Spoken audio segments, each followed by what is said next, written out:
बिस्मिल्लाहिर्रहमानिर्रहीम। अस्सलाम वालेकुम। उम्मीद है कि सब लोग खैरियत से होंगे। आज हम बनाने जा रहे हैं कचनार गोश्त। मैं आपके साथ शेयर करने वाली हूँ कचनार गोश्त की रेसिपी। कचनार एक बहुत ही मज़े की सब्ज़ी है जो कि बहुत कम टाइम के लिए आती है। तो मैं आपको कचनार फ्रीज़ करना भी बताऊँगी कि आप कचनार को कैसे फ्रीज़ कर सकते हैं और जब चाहें आप इसे बनाकर इंजॉय कर सकते हैं। तो चलिए सबसे पहले हम देख लेते हैं कि हमें कौन कौन सी चीज़ें चाहिए होंगी कचनार को फ्रीज़ करने के लिए। पहले मैं आपको फ्रीज़ करने का तरीका बताऊंगी और उसके बाद हम देखेंगे कि हम कचनार गोश्त कैसे बनाते हैं। तो यहाँ पर मैंने लिया है 1 किलो कचनार। आप देख सकते हैं कि ये इस तरह की सब्ज़ी होती है। ये ज़्यादातर पंजाब में ये सब्ज़ी मिलती है। तो मैंने 1 किलो कचनार लिया है और ये इसकी डंडियों समेत हम इसको थोड़ा सा बॉईल करेंगे। कुछ लोग जो है वो कच्चा ही इसको बनाते हैं, मतलब बॉईल नहीं करते, लेकिन मैं थोड़ा सा इसको जस्ट एक बॉईल दूंगी पानी में और उसके बाद मैं इसको बनाऊंगी। तो आपने इनकी डंडियों के समेत इसको पानी में डालना है। यहाँ पर मैंने पानी जो है वो बॉईल होने के लिए रखा था। जैसे ही पानी में बॉईल आना शुरू हुआ तो ये कचनार मैंने इसमें डाल दी।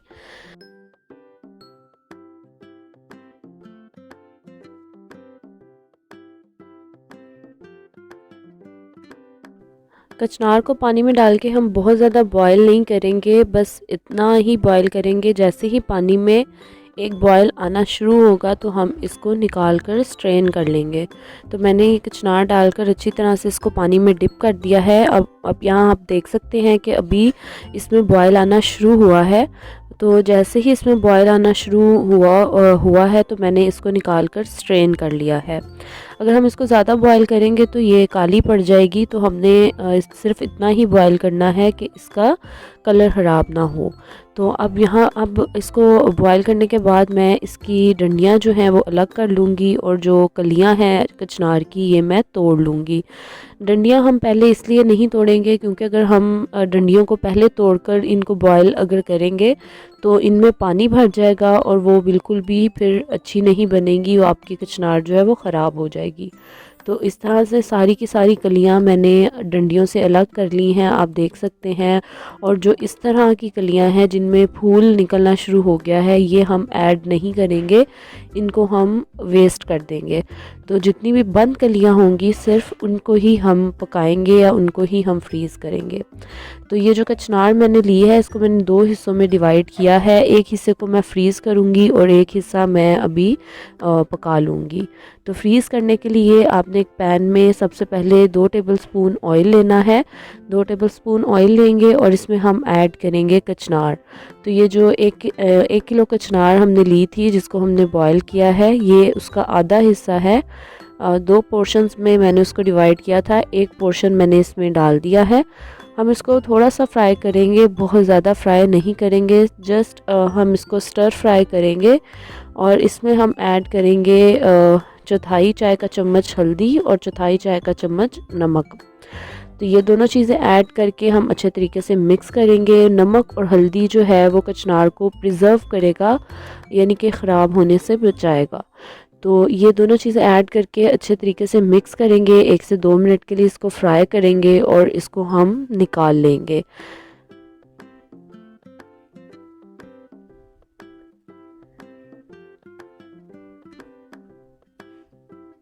तो यहाँ पर ये कचनार फ्राई हो चुकी है, मैंने फ्लेम ऑफ कर दिया है। इसको मैं ठंडा होने के लिए रख दूँगी।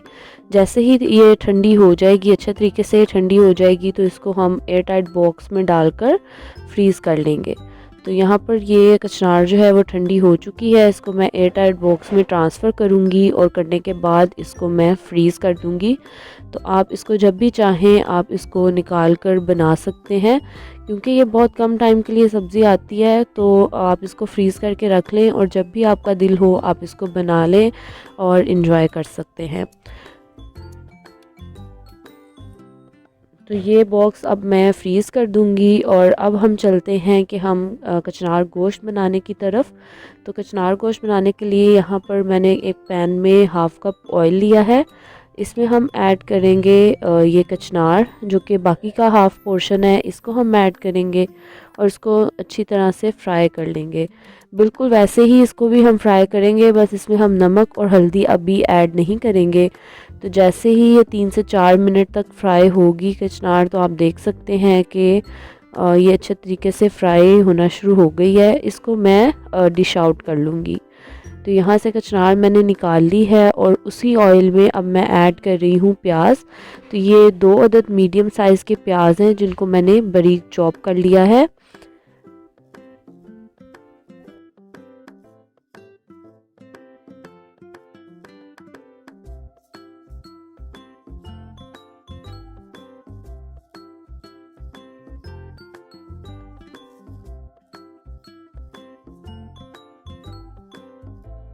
प्याज जैसे ही लाइट गोल्डन होगा तो इसमें हम ऐड करेंगे 1 टेबलस्पून अदरक का पेस्ट और 1 टेबलस्पून हम ऐड करेंगे लहसुन का पेस्ट। तो ये दोनों चीज़ें ऐड करके हम अच्छी तरीके से इनको भून लेंगे ताकि अदरक और लहसुन का कच्चापन दूर हो जाए।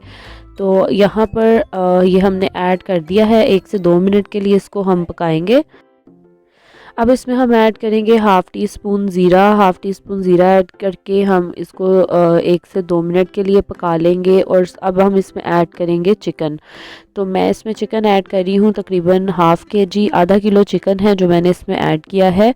तो चिकन डाल के हम अच्छे तरीके से इसको पकाएंगे ताकि चिकन का कलर जो है वो चेंज हो जाए।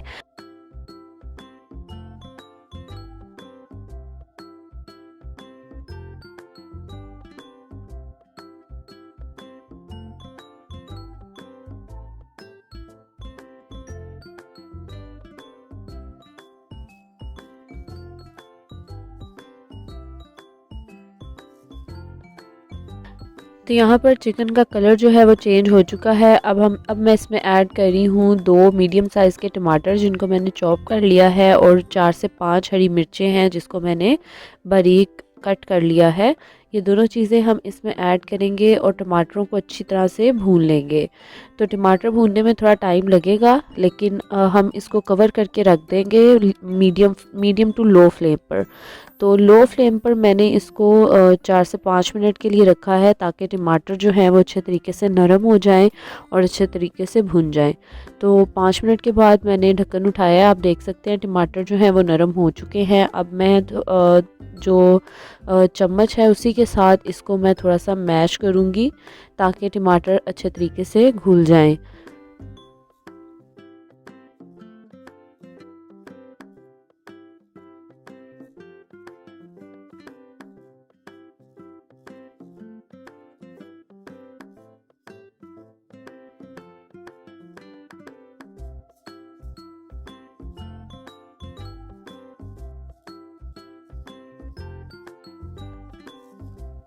अब इस स्टेज पर हम इसमें ऐड करेंगे हमारे बाकी के स्पाइसेस। नमक ऐड किया है मैंने अपने टेस्ट के अकॉर्डिंग, हाफ़ टी स्पून मैंने ऐड किया है हल्दी पाउडर, 1.5 टीस्पून ऐड करी हूँ मैं लाल मिर्च का पाउडर और 1 टीस्पून मैं ऐड करूँगी धनिया पाउडर।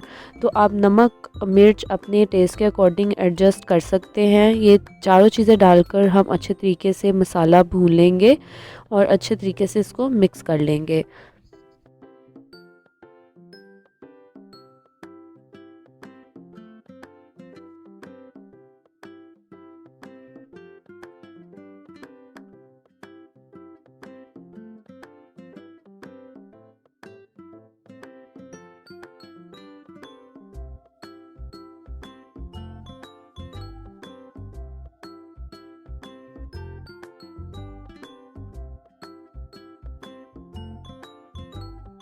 अब यहाँ पर आप देख सकते हैं कि मसाले को हमने इतनी अच्छे तरीके से भुना है कि इसने ऑयल छोड़ दिया है। तो इस स्टेज पर हम इसमें ऐड करेंगे हाफ़ कप पानी ऐड करेंगे और उसको कवर करके रख देंगे मीडियम टू लो फ्लेम पर ताकि चिकन जो है वो अच्छे तरीके से हमारा गल जाए।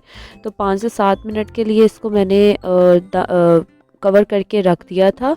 तो अब इस स्टेज पर मैं ऐड कर रही हूँ 1 पाव दही। दही मैंने ली है 1 पाव, जिसको मैंने बहुत अच्छे तरीके से फेंट लिया है कि दही में कोई भी लम्प्स बाकी ना रहे। तो वो इसमें ऐड करेंगे। दही डालते वक्त आपने ख्याल रखना है कि आपके जो चूल्हा है उसकी फ्लेम बिल्कुल लो होनी चाहिए। तो लो फ्लेम पर हम दही ऐड करेंगे और इसको हम इतना पकाएंगे कि दही जो है वो पानी छोड़ दे।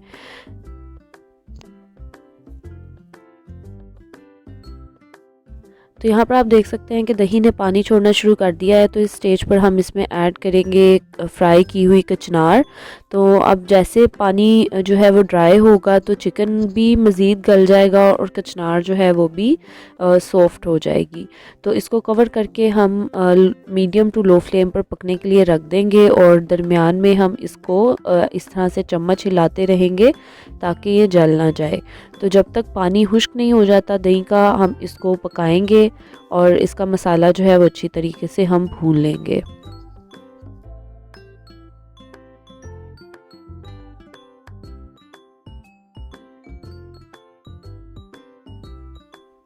तो यहाँ पर आप देख सकते हैं कि मसाला अच्छे तरीके से भुन चुका है और दही जो है वो अच्छे तरीके से पक चुकी है और ऑयल ऊपर आना शुरू हो गया है। तो इसमें मैंने ऐड किया है 1 टीस्पून गरम मसाला, हरी मिर्चें ऐड की हैं और हरा धनिया ऐड किया है और 2 मिनट के लिए इसको दम पे रख दिया है।